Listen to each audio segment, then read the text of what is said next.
Now, if you're like us, you were up late last night, yes. right? Oh boy, waiting for Utah's election results to start trickling in. A few hiccups caused significant delays in those numbers being released. And today, Governor Spencer Cox and Lieutenant Governor Henderson are addressing some of those problems. Our correspondent Kate Gardner breaks down a little bit more on what they have to say about that. They're saying those long lines and issues, particularly in Utah County, should have been prevented, and they're beginning to look into what needs to be done to prevent it from happening again. Governor Cox also has a message to Utahns today about what he hopes to see happen as we move past Election Day. Voters wait for hours to cast their ballots in Utah County on election night. I think that says something about Utahns, about Americans. We value the right to vote. Lieutenant Governor Henderson says the Utah County clerk had 10,000 provisional ballots for Election Day, but by mid-morning had already burned through half of them. There was some lack of planning on the part of the clerk that I think,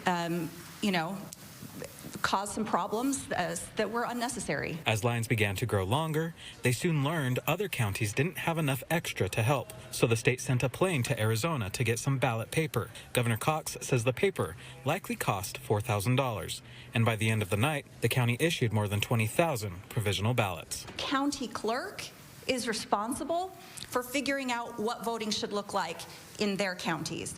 They're responsible for deciding how many vote centers to stand up. They're responsible for deciding how much paper to stock.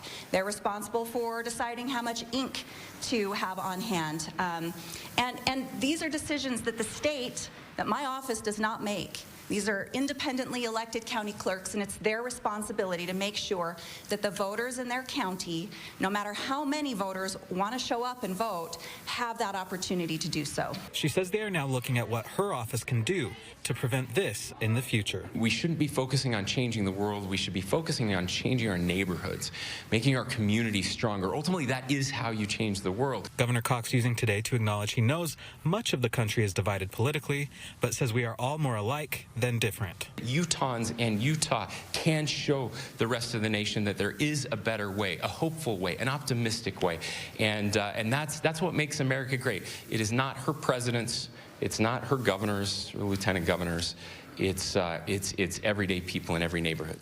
Lieutenant Governor Henderson emphasized that she doesn't want any of the election workers, especially those in Utah County, to feel like they did anything wrong. In fact, she says they did an excellent job with the circumstances they were given. Reporting from Capitol Hill, Kate Gardner, ABC4 News.